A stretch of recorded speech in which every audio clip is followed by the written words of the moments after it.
ونشهد أن سيدنا وسندنا ونبينا وشفيعنا وحبيبنا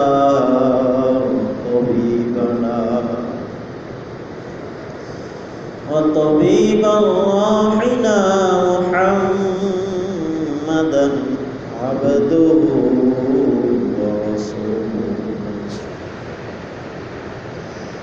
صلى الله تعالى عليه وعلى آله وصحبه وبارك وسلم تسليما كثيرا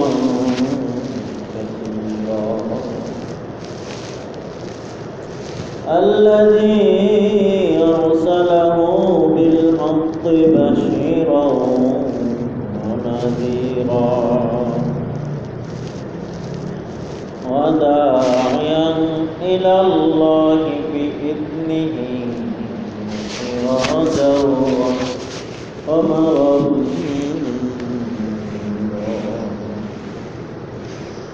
فقد قال الله تبارك وتعالى في كلامه المجيد وفي فرقانه الحميد أعوذ بالله من الشيطان الرجيم بسم الله الرحمن الرحيم إنا أعطيناك الكوثر فصل لربك وانحر إن شانئك هو الأبتر صدق الله العظيم. وقال رسول الله صلى الله عليه وسلم أتدرون ما الكوثر؟ قالوا الله ورسوله أعلم. صدق الله العظيم.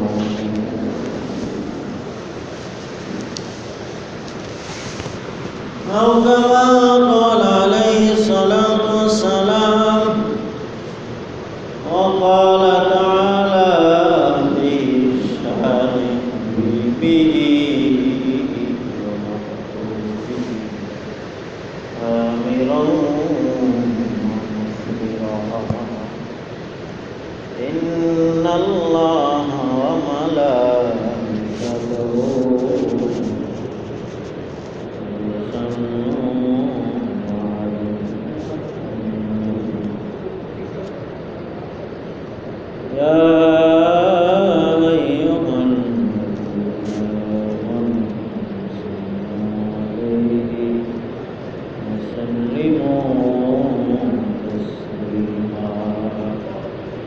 اللهم صل على محمد وعلى آل محمد كما صليت على إبراهيم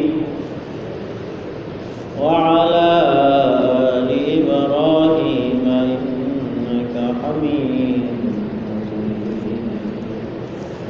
اللهم بارك على محمد وعلى كما باركت على إبراهيم وعلى آل إنك حميد. بلغ العلا بكماله وشر الدجى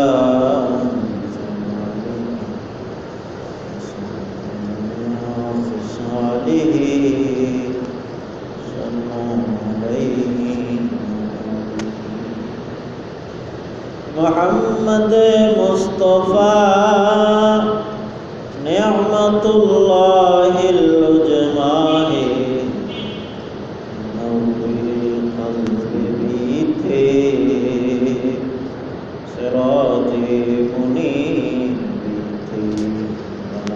العلا بكماله كشف الدجى عن جماله وخصاله صلوا عليه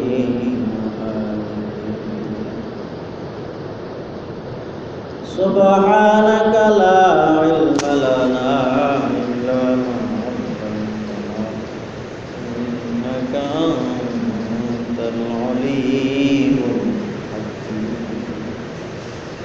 وسبحانك لا فهمنا إلا ما فهمتنا إنك أنت الجواد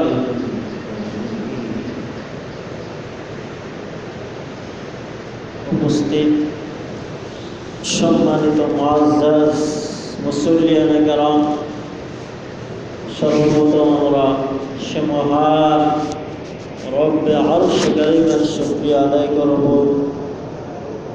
যে মহান রব্বে আরশ কারীম আমাদের মতো নালায়েক নগণ্য অযোগ্য লোকদেরকে তাহার মহান করে জুমার মসজিদে জুমার নামাজ আদায় করার জন্য নিয়ে এসেছেন এবং আল্লাহ চাহিতু তাহার কালামে পাক এবং নবী করিম সাল্লাল্লাহু আলাইহি ওয়াসাল্লামের আহাদিস মুবারাকা অসংখ্য গণিত হাদিস থেকে কিছু আলোচনা শুনতে পারব। সেজন্য আল্লাহ সুবহানাহু ওয়া তাআলার শুকরিয়াকে আদায় করার লক্ষ্যে বিনয় অবনত হয়ে শ্রদ্ধা জনিত চিত্তে হৃদয়ের সবটুকু আবেগ অনুভূতি ভালোবাসা উচ্ছ্বাসকে উজাড় করে বলি আলহামদুলিল্লাহ। আল্লাহ সুবহানাহু ওয়া তাআলার দয়া মায়া অপার করুণা স্নেহ মায়া ভালোবাসা মহাব্বত আমাদের উপর হয়েছে বিদায়ী তিনি আমাদেরকে তাহার মহান করে নিয়ে এসেছেন।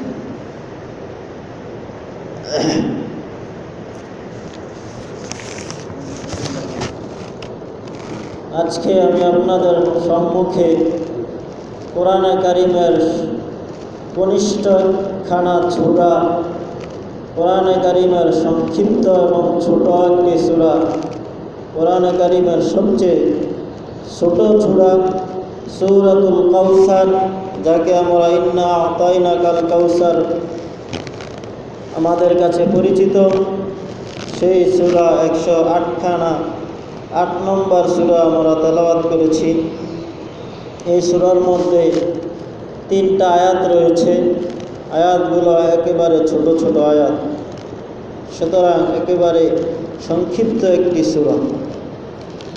এই সূরার মধ্যে এই সূরাটা অধিকাংশ তাফসীরবিদদের মতে মক্কায় অবতীর্ণ হয়েছে, অর্থাৎ মক্কায় এই সূরাটা নাজিল হয়েছে। আর কিছু সংখ্যক মুফাসসিরিনে কেরামের মতে মদিনায় অবতীর্ণ হয়েছে। তাদের মধ্যে মুজাহিদ রহমতুল্লাহ আলাই, ইকরামা এবং মুকাতিল এই 3জন তাফসীরকারকেই মদিনায় এরকমভাবে নাজিল হয়েছে আর মত দিয়েছেন। কিন্তু আয়েশা সিদ্দিকা, আব্দুল্লাহ ইবনে আব্বাস এবং সকল মুফাসসিরিনে কেরামের মধ্যে এই সূরাটা মক্কায় অবতীর্ণ হয়েছে। এই সূরার মধ্যে 3টা আয়াত রয়েছে, একটি রুকু রয়েছে। রুকু মানে বিষয়, অর্থাৎ এই সূরাটা একটা বিষয়ের উপরেই অবতীর্ণ হয়েছে, একটা বিষয়ের ব্যাপারেই এই সূরার মধ্যে আলোচনা করা হয়েছে। অনেক সূরা আছে যে সূরার মধ্যে বিভিন্ন বিষয়ে আলোচনা করা হয়, কিন্তু এই সূরার মধ্যে একটা বিষয়ে আলোচনা করা হয়েছে। সেই বিষয়টা হচ্ছে আল্লাহ তাআলার নবীর শান, আল্লাহ তাআলার নবীর মর্যাদা, আল্লাহ তাআলার নবীর একাকিত্ব, আল্লাহ তাআলার নবীর এরকমভাবে সকল নবীদের থেকেই যে আল্লাহ তাআলা নবীকে শ্রেষ্ঠত্ব দান করেছেন, সেই বিষয়ে এই সূরার মধ্যে আলোচনা করা হয়েছে।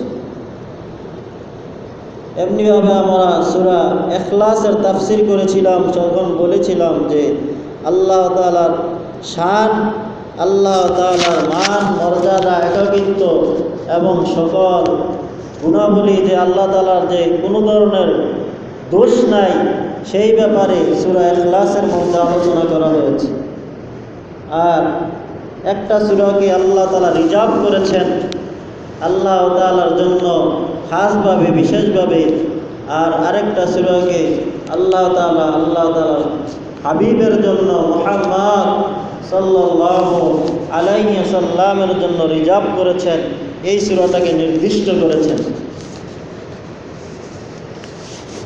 অর্থাৎ বিশেষভাবে এই সূরার মধ্যে আল্লাহ তাআলার হাবিবের প্রশংসাই নিয়েই আলোচনা করা হয়েছে।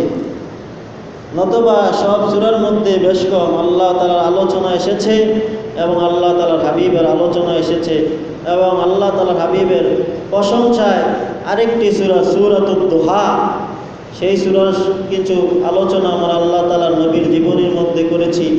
এবং আরেকটি সূরা সূরাতুল ইনশিরাহ, সেই সূরার মধ্যেও আল্লাহ তাআলার হাবিবের প্রশংসা গুণকীর্তনের আলোচনা করা হয়েছে।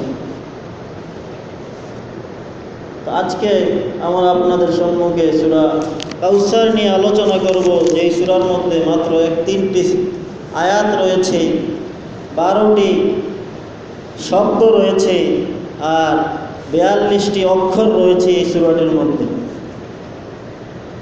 এই সূরা নাজিল হওয়ার প্রেক্ষাপট বা নাজিল হওয়ার কারণ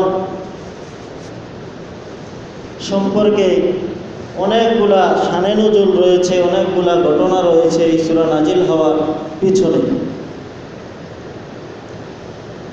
এই সূরা নাজিল হওয়ার 1 নম্বর কারণের মধ্যে তাফসীরে মাজহারের মধ্যে আল্লামা কাজী সানাউল্লাহ পানিপতি রহমতুল্লাহ আলাইহি অনেকগুলা শানে নুজুল ঘটনা নিয়ে এসেছেন। তার মধ্যে আমি আপনাদের সম্মুখে 2টা ঘটনাই আলোচনা করব, ছোট ছোট 2টা ঘটনা। 1 নম্বর ঘটনা হচ্ছে কাব ইবনে আশরাফ, মদিনার ইহুদিদের সর্দার কাব ইবনে আশরাফ মক্কার মধ্যে আসলো।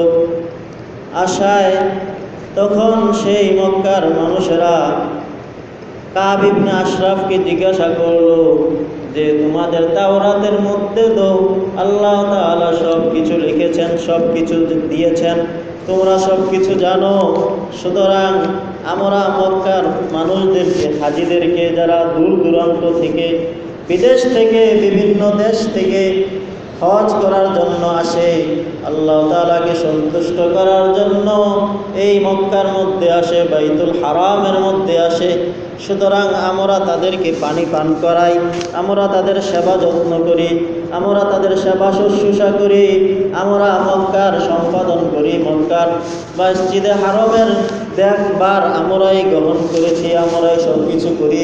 সুতরাং আমরা উত্তম নাকি মুহাম্মদ উত্তম? আমরা শ্রেষ্ঠ নাকি মুহাম্মদ শ্রেষ্ঠ? তুমি তো জানো, সুতরাং তুমি আমাদেরকে বলে দাও যে মুহাম্মদ শ্রেষ্ঠ নাকি আমরা শ্রেষ্ঠ।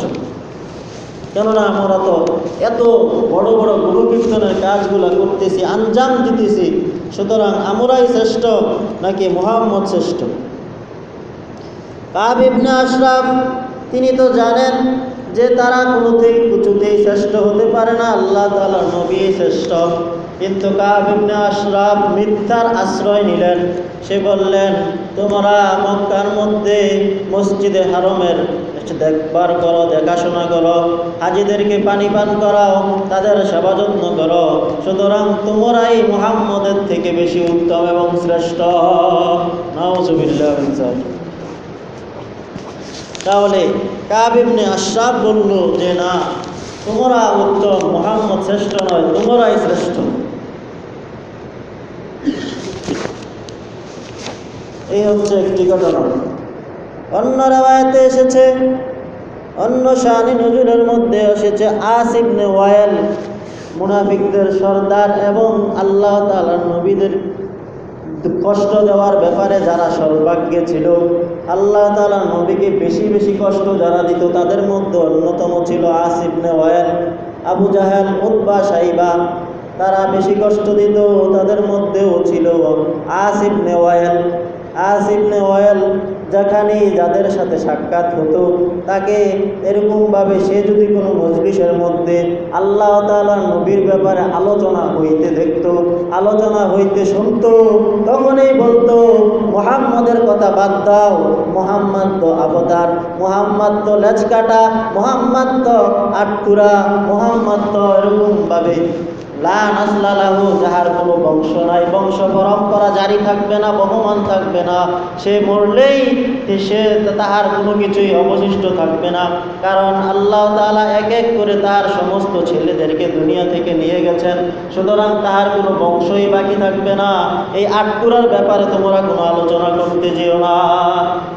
মুহাম্মদ আটকুরা, মুহাম্মদ লেজ কাটা, মুহাম্মদের কোনো বংশ নাই, মুহাম্মদের কোনো এরকমভাবে সম্মানই বাকি থাকবে না। সে যতদিন পর্যন্ত দুনিয়ায় থাকবে ততদিনই তার নাম থাকবে, তার নাম জারি থাকবে, তার নাম মানুষেরা নেবে। যখন সে মরে যাবে তার নাম নেওয়ার মতো কেউ থাকবে না। কেননা আল্লাহ তাআলা তাকে যতটা সন্তান দিয়েছেন সবগুলো সন্তানই নিয়ে গেছেন। সুতরাং তাহার আলোচনা তোমরা কেন করতেছ?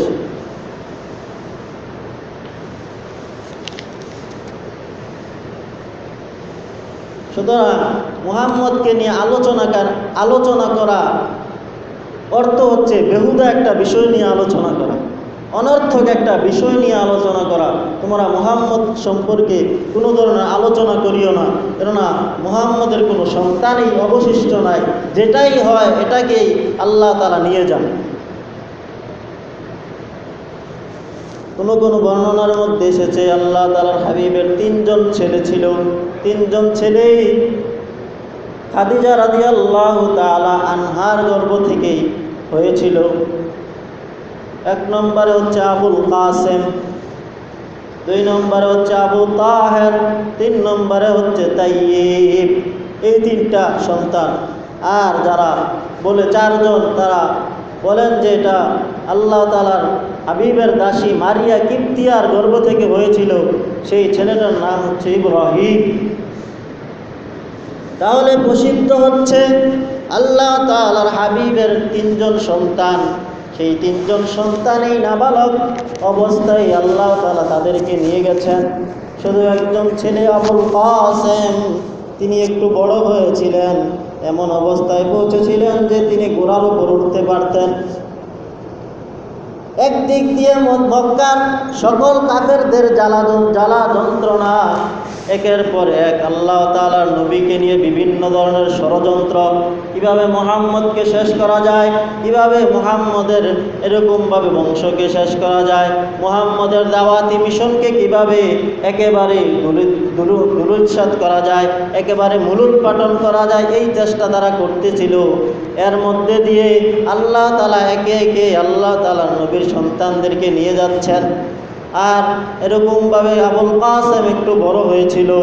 আর যখন আল্লাহ তাআলা আবুল কাসেমকে এই দুনিয়া থেকে নিয়ে গেলেন, তখন আল্লাহ তাআলার নবী একটু ব্যথা পাইলেন। আল্লাহ তাআলার নবী ব্যথা পেয়ে তার চোখ দিয়ে পানিও ঝরতেছিল। তখন সাহাবায়ে কেরাম বললেন, ইয়া রাসূলুল্লাহ, ইয়া হাবিবাল্লাহ, আপনি তো আমাদেরকে বলেছেন, কাঁদতে মানা করেছেন, কাঁদতে নিষেধ করেছেন, যে মানুষ মারা গেলে তোমরা কেঁদো না। তাহলে আপনি দেখতেছি, আমরা দেখতেছি আপনি কাঁদতেছেন। আল্লাহ তাআলার হাবিব বললে, ও আমার সাহাবীরা, তোমাদেরকে তো এমন নিষেধ করি নাই যে তোমরা কাঁদবে, তোমাদের চোখে দিয়ে পানি পড়তে থাকবে, এই কাদাকে নিষেধ করি নাই। বরং তোমাদেরকে নিষেধ করেছি হই হুল্লোড় চিল্লা চিল্লি করে কাঁদতে নিষেধ করেছি। তোমাদের তো হই হুল্লোড় করে কাঁদতে নিষেধ করেছি। একজন আত্মীয় স্বজন মারা গেলে অবশ্যই তার দুঃখে তার চোখ দিয়ে পানি আসাটাই স্বাভাবিক। সুতরাং এই স্বাভাবিকতা থেকেই আমার ব্যথা, আর এই ব্যথা থেকেই আমার চোখ দিয়ে পানি বের হচ্ছে। এই যখন অবস্থা, আল্লাহ তাআলার হাবিবকে নিয়ে গেলেন, তাহার মনের মধ্যে একটু ব্যথা, আর এই ব্যথার মধ্যে গা জাগার মধ্যে এরকমভাবে লবণের ছিটা দিলেন। আস ইবনে ওয়াইল লবণের ছিটা দিলেন। এমনিভাবে যে কোনো জায়গার মধ্যেই মুহাম্মদ সাল্লাল্লাহু আলাইহি সাল্লামের আলোচনা হয়, সেই জায়গার মধ্যে গিয়ে বলে আসিফ ইবনে ওয়াইল তাদেরকে বলতে থাকে, তোমরা কেন আটকুরা ব্যক্তির ব্যাপারে আলোচনা করো, যার কোনো বংশ নাই, যার কোনো বংশ বাকি থাকবে না, সুতরাং তার ছেলেদেরকে নিয়ে গেছেন, সুতরাং তার কোনো বংশই বাকি থাকবে না, সে মরলেই তার আলোচনা বন্ধ হয়ে যাবে, সুতরাং তোমরা তার ব্যাপারে কেন এত মাথা ঘামাচ্ছ, কেন তাকে নিয়ে বেশি আলোচনা করছো। সুতরাং এমনিভাবে মক্কার মুশরিকেরা আল্লাহ তাআলা নবীকে কষ্ট দিতে লাগলো, আটকুরা বলতে লাগলো তাহার কোনো সন্তান নাই, তাহার যাই সন্তানই জন্মগ্রহণ করে তাকেই আল্লাহ তাআলা নিয়ে যান, আল্লাহ তাআলা তাহার উপর নাখুশ হয়েছেন, আমাদের দেবদেবীরা তাহার উপর নারাজ হয়েছেন। কেননা যুগ যুগ ধরে আমাদের বাপদাদাদের চলে আসা ধর্মকে তিনি নস্যাৎ করে দিয়েছেন, আমাদের যুগ যুগ ধরে চলে আসা আমাদের দেবদেবীদের বংশকে তিনি বিস্তার, আমাদের দেবদেবীর যেই আলোচনা, আমাদের দেবদেবীর যেই ধর্মকে তিনি উপেক্ষা করতেছেন, এই জন্য আমাদের দেবদেবীরা তার উপর নাখুশ হয়েছে। যে আমাদের বাপদাদার যেই ধর্ম ছিল সেই ধর্মকে সে অবমাননা করতেছে, সে ওই ধর্মকে অপমান করতেছে, এই জন্য আমাদের দেবদেবীরা তাহার উপর নারাজ হয়েছেন, অসন্তুষ্ট হয়েছেন, এই জন্য আমাদের দেবদেবীরা তাহার সন্তানকে এক এক করে নিয়ে যাচ্ছেন। তাহলে এই কথাগুলো যদি কানে আসে তাহলে কেমন ব্যথা পাওয়ার কথা। সুতরাং আল্লাহ তাআলা নবীর যেই ধর্মের যেই সত্যের কথা মানুষের কাছে পৌঁছানোর শুরু করলেন, পৌঁছানোর ব্যাপারে তিনি কোনো ধরনের কোনো মানুষের কর্ণপাতকে তিনি কারে নিলেন না, কারো কথাকেই তিনি ভ্রূক্ষেপ করলেন না, বরং তিনি আল্লাহ তাআলার হাবিব, আল্লাহ তাআলার এলায় কালিমাতুল্লাহকে তিনি প্রচার করতেছিলেন। যখন ইহুদিদের কানে এই কথাগুলো চলতে লাগলো, তখন এক ইহুদি দেখতে পাইল যে তাওরাতের মধ্যে আল্লাহ তাআলার নবীর, পুরা তাওরাতের মধ্যে আল্লাহ তাআলার নবীর নাম 3 জায়গার মধ্যে এসেছে। সেই ইহুদি তাওরাতের মধ্যে দেখে সে তেলে বেগুনে জ্বলে উঠে বলতে লাগলো যে তাওরাতের মধ্যে মুহাম্মদের নাম রাখবো না, আহমদের নাম রাখবো না। সেই বলে 3 জায়গা থেকে আল্লাহ তাআলার নবীর নামকে ছিঁড়ে ফেললেন। পরের দিন সে যখন তাওরাত ঘাঁটতে লাগলো, দেখতে পাইল আগের দিন ছিল 3 জায়গায়, আজকে দেখা যায় 6 জায়গার মধ্যে। সুবহানাল্লাহ। সে 6 জায়গা থেকে ছিঁড়ে ফেললো। পরের দিন আবার দেখলো গতকাল ছিল 6 জায়গায়, আজকে তাওরাত কেটে দেখলো আজকে 9 জায়গার মধ্যে। সুবহানাল্লাহ। এমনি করে ছিঁড়তে লাগলো আর বাড়তে লাগলো। পরের দিন সে আবার তাওরাত থেকে আল্লাহ তাআলার নবীর নামকে নিশ্চিহ্ন করে দিল, ছিঁড়ে ফেললো। এর পরের দিন দেখলো ওই তাওরাতের মধ্যে 12 জায়গার মধ্যে আল্লাহর নবীর নাম। তখন সে এক ইহুদি পণ্ডিতের কাছে গিয়ে বলল, আমি তাওরাত থেকে যতবারই আল্লাহ তাআলার নবীর নাম ছিঁড়ে ফেলি, 3 বার ছিঁড়লে আল্লাহ তাআলা আরো 6 বার বৃদ্ধি করেন, 6 বার ছিঁড়লে 9 বার, 9 বার ছিঁড়লে 12 বার। আল্লাহ তাআলা শুধু তাওরাতের মধ্যে মুহাম্মদের নামই এরকমভাবে দিতে আছেন। তখন সেই ইহুদি পণ্ডিত বলল, ও ইহুদি, তুমি কার নাম নিয়ে ছিঁড়তেছো, কার নাম ছিঁড়তেছো? তুমি কি জানো না এটা আল্লাহ তাআলার প্রিয় হাবিবের নাম? তুমি যদি এভাবে তাওরাত থেকে আল্লাহ তাআলার নবীর নামকে ছিঁড়ে নিশ্চিহ্ন করতে চাও, তাহলে সম্পূর্ণ তাওরাতের মধ্যে আল্লাহ তাআলার নবীর নাম ছাড়া আর কোনো কিছু থাকবে না। সুতরাং তুমি তাওরাত থেকে এমনি ছিঁড়ে আল্লাহ তাআলার নবীর নামকে নিশ্চিহ্ন করতে পারবে না। আল্লাহ তাআলার নবীর মান শান ওয়ারাফা'না লাকা যিকরাক, আল্লাহ তাআলার নবীর নাম মানকে আল্লাহ তাআলা সুউচ্চ করেছেন। সুতরাং তুমি চাইলেই এটাকে নিচে নামাইতে পারবা না। সুতরাং আসিফ ইবনে ওয়াইল সে আল্লাহ তাআলার নবীর নামকে নিয়ে কটাক্ষ করতে লাগলো। আর আল্লাহ তাআলা নবীকে কষ্ট দিতে লাগলো। সে আল্লাহ তাআলা নবীকে বলতে লাগলো আটকুরা, তার কোনো বংশ নাই, লা নাসলাহু আল মুগিদাহু, যাহার বংশ কাটা, যাহার লেজ কাটা, যেই গাছের শিকড় নাই তাকে বলা হয় আবতার। সুতরাং সে আবতার বলতে লাগলো। তখনই আল্লাহ তাআলার নবীকে সান্ত্বনা দেওয়ার লক্ষ্যে আল্লাহ তাআলা সূরা কাউসার নাজিল করলেন। মুসলিম শরীফের মধ্যে এসেছে, তাফসিরে মাযহারির মধ্যে সর্বপ্রথম যে হাদিসটা নিয়ে এসেছেন মুসলিম শরীফ থেকে, আল্লাহ তাআলার হাবিব এমনিভাবে একদিন আল্লাহ তাআলার হাবিবের সাহাবীদের মধ্যে বসা ছিলেন। তিনি আলোচনা করতেছেন। আলোচনার এক পর্যায়ে তিনি তন্দ্রা গেলেন, ঘুমিয়ে গেলেন। ঘুম থেকে কিছুক্ষণ পরে উঠে তিনি এরকমভাবে মুচকি হাসি দিলেন। তাহার চেহারার মধ্যে মুচকি হাসি দেখা গেল।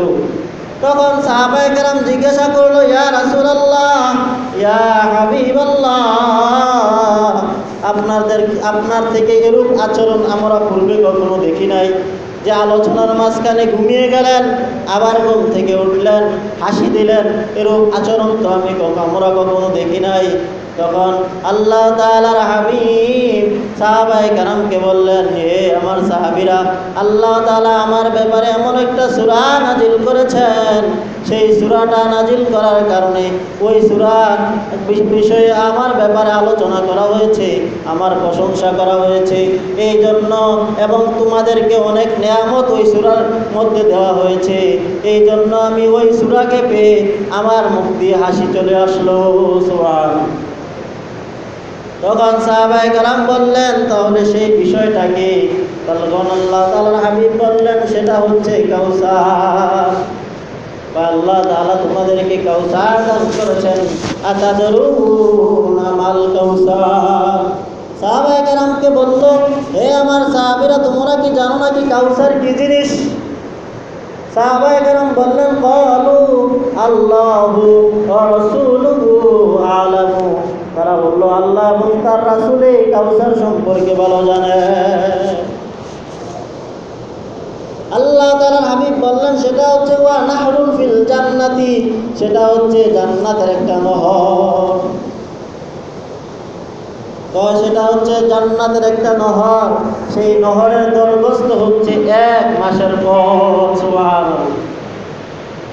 1 মাস দ্রুত গতিতে চলার পরে যতটুকু যাওয়া যায়, ওই অতটুকু সীমা হচ্ছে হাউজে কাউসারের সীমানা। দিকেও যতটুকু, পাশেও ততটুকু, আর এটার গভীরতাও অনেক। সেই হাউজে কাউসার তোমাদেরকে দান করা হয়েছে, আমাকে দান করেছেন, এবং তোমাদেরকে সেই হাউজে কাউসার থেকে পান করানো হবে।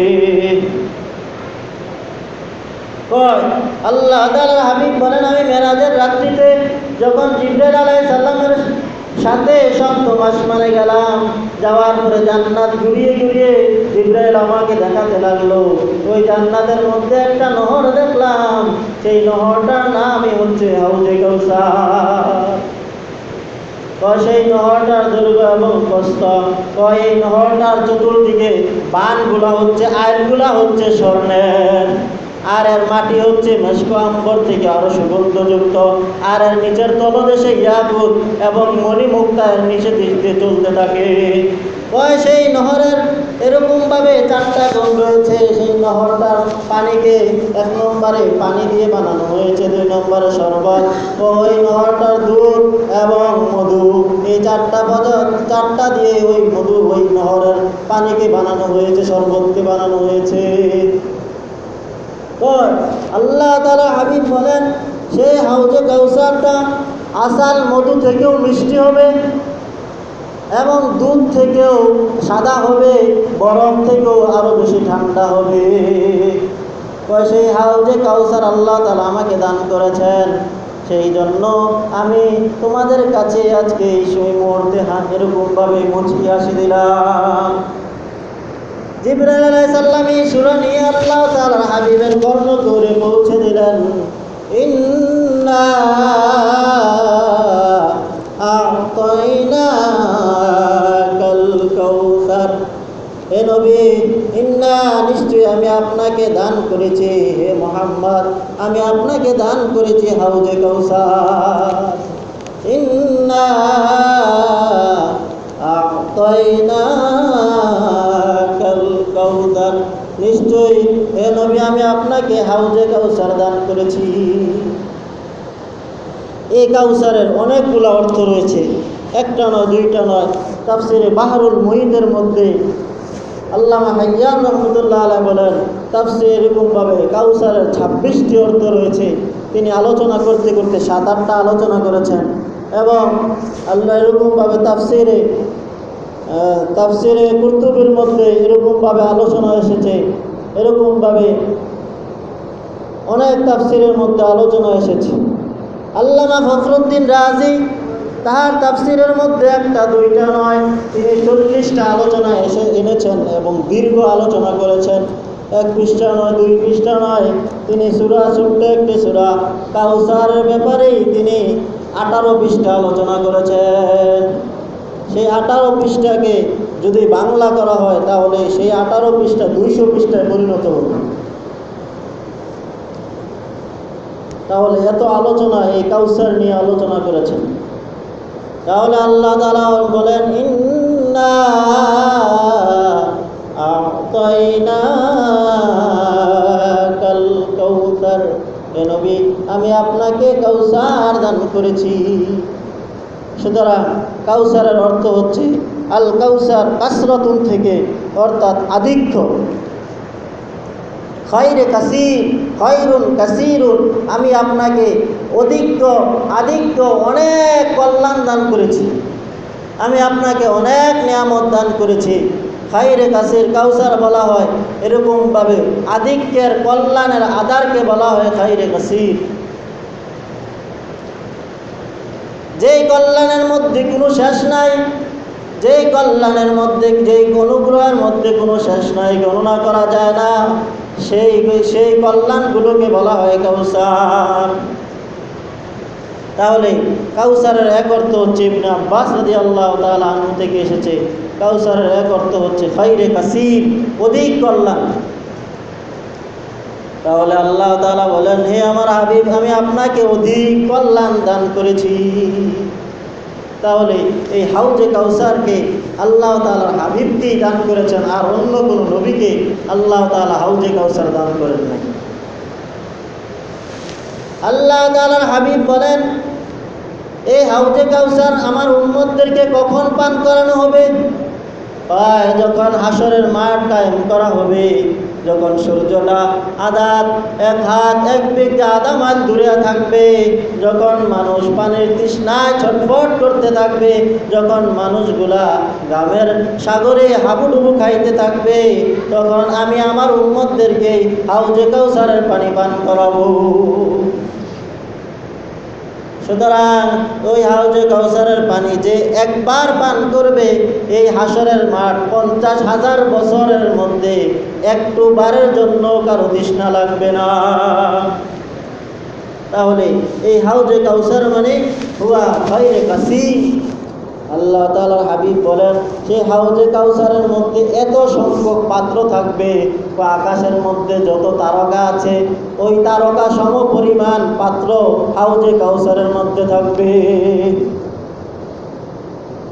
আকাশের মধ্যে যত তারকা আছে হাউজে কাউসারের মধ্যে উম্মতদেরকে পান করানোর জন্য এত পরিমাণ সংখ্যক পেয়ালা পাত্র থাকবে, সকল নবীর উম্মতদেরকে আমাদেরকে পান করানোর জন্য।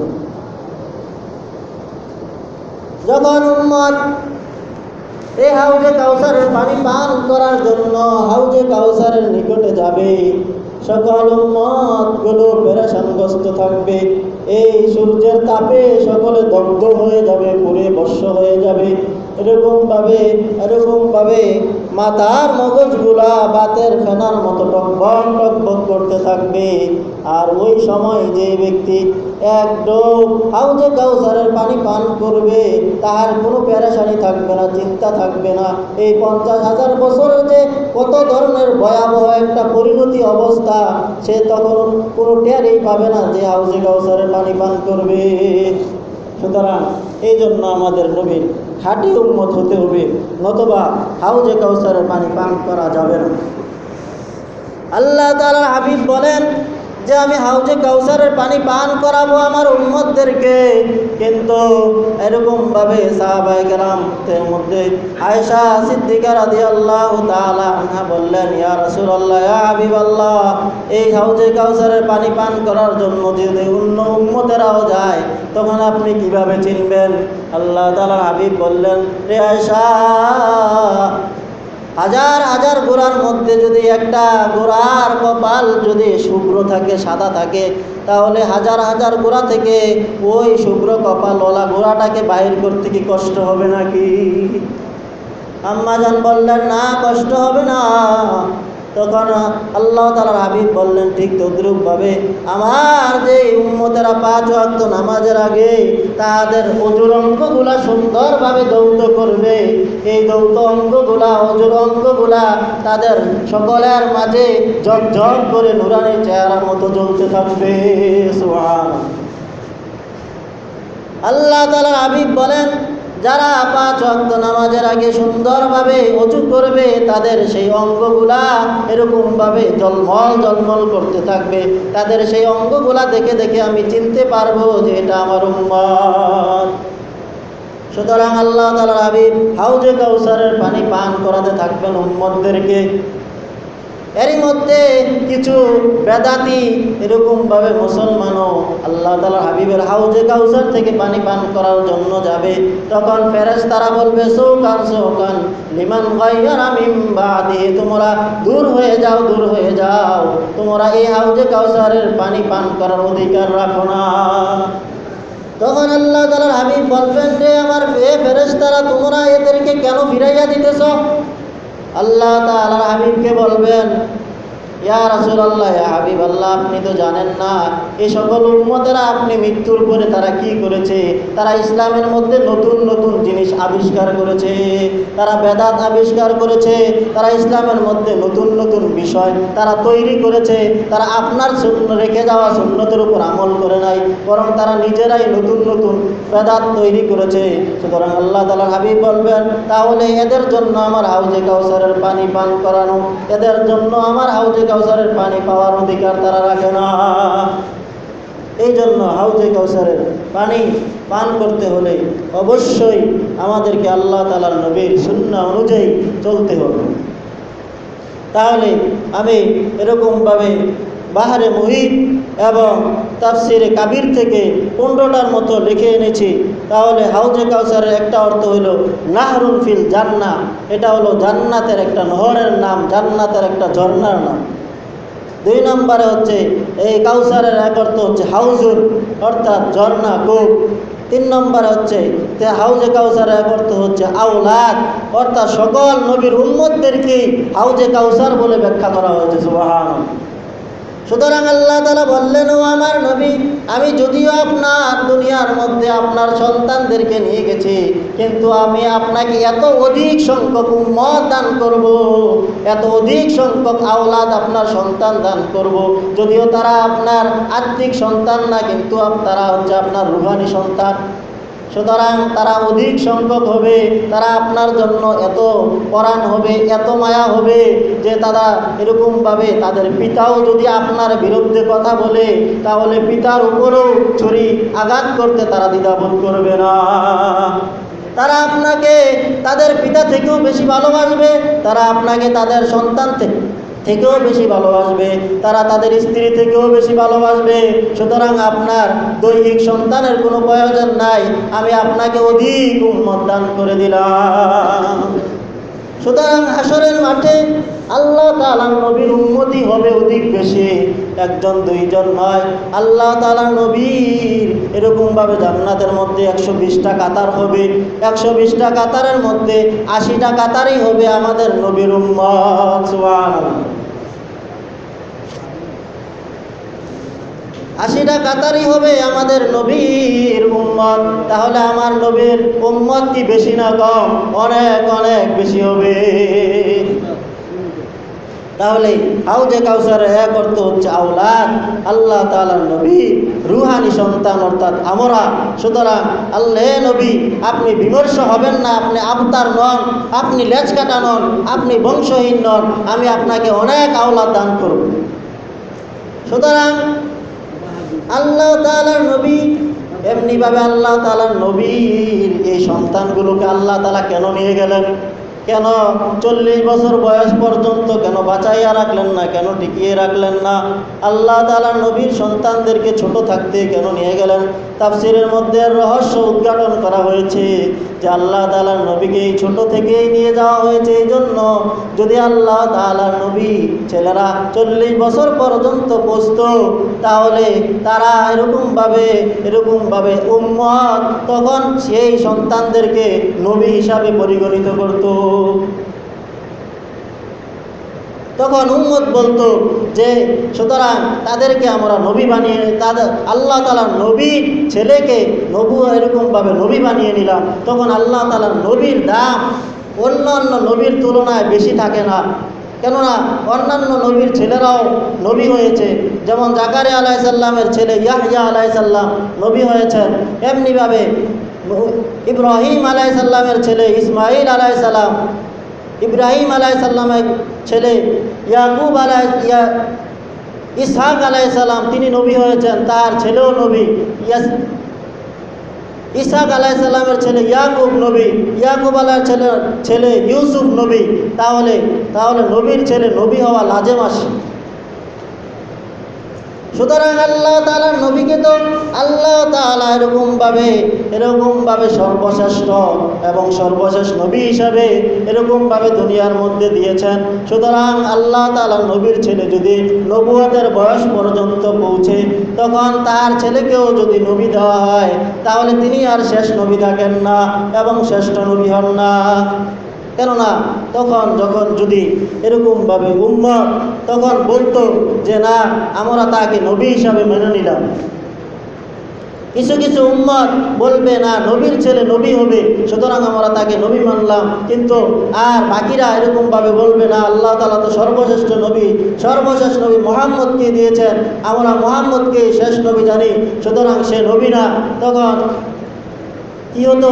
উম্মতের মধ্যে ফাটল সৃষ্টি হতো, বিশৃঙ্খলা সৃষ্টি হতো। একদল তাকে বলতো যে সে সর্বশেষ এরকমভাবে নবীর ছেলে নবী, আর একদল বলতো না, সে নবী না। তাহলে উম্মতের মাঝে কি হতো? ফাটল সৃষ্টি হতো। বাহ্যিকভাবে যারা বলতো যে না সে নবী নয়, তাদেরকে বোঝা যাইতো যে না, তারাই তো হকের উপর আছে। বাহ্যিকভাবে যারা বলতেছে যে সে নবীর ছেলে নবী, সুতরাং অনেকে মনে করত যারা বলতেছে যে নবীর ছেলে নবী, সুতরাং তারাই হকের উপর আছে। আর যারা এরকমভাবে বলতেছে না, আল্লাহ তাআলার নবী সর্বশেষ নবী, সে নবী না, তখন বোঝা যাইতো যে না, তারা বিরুদ্ধাচরণ করতেছে। সুতরাং আল্লাহ তাআলার নবীর জন্য আল্লাহ তাআলা বলেন, মা কানা মুহাম্মাদুন আবা আহাদিন মির রিজালিকুম ওয়ালাকিন রাসূলুল্লাহি ওয়া খাতামান নাবিয়্যিন।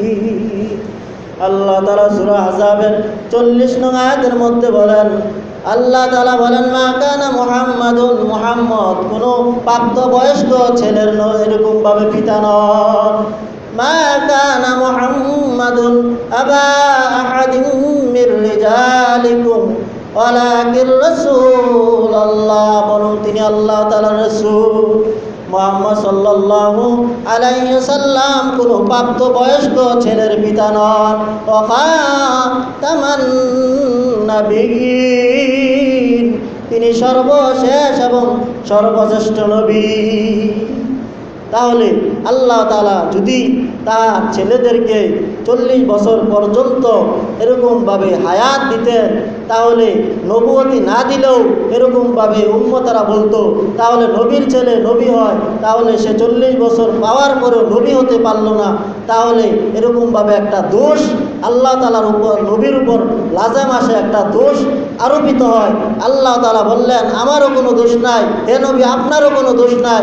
এই জন্য উম্মতেরা যেন কোনো ধরনের বিশৃঙ্খলা সৃষ্টি করতে না পারে, এই জন্য আমি নাবালেগ অবস্থায় আপনার সন্তানদেরকে আমি দুনিয়া থেকে নিয়ে গেলাম। সুবহানাল্লাহ। তাহলে ইন্না আতাইনা কাউসারের এক অর্থ হচ্ছে আওলাদ অর্থাৎ উম্মত, এরকমভাবে কাউসার আরেক অর্থ হচ্ছে উলামায়ে উম্মত অর্থাৎ আল্লাহ তাআলা বলেন, হে নবী, আমি আপনার জন্য অনেক এরকমভাবে আপনার পরে অনেক আলেম আপনি এরকমভাবে আমি দান করব, যে আলেমরা আপনার দিনকে সমুন্নত রাখার জন্য, আপনার সুন্নাহকে সমুন্নত রাখার জন্য তারা জান প্রাণ দিয়ে চেষ্টা করতে থাকবে। সুবহানাল্লাহ।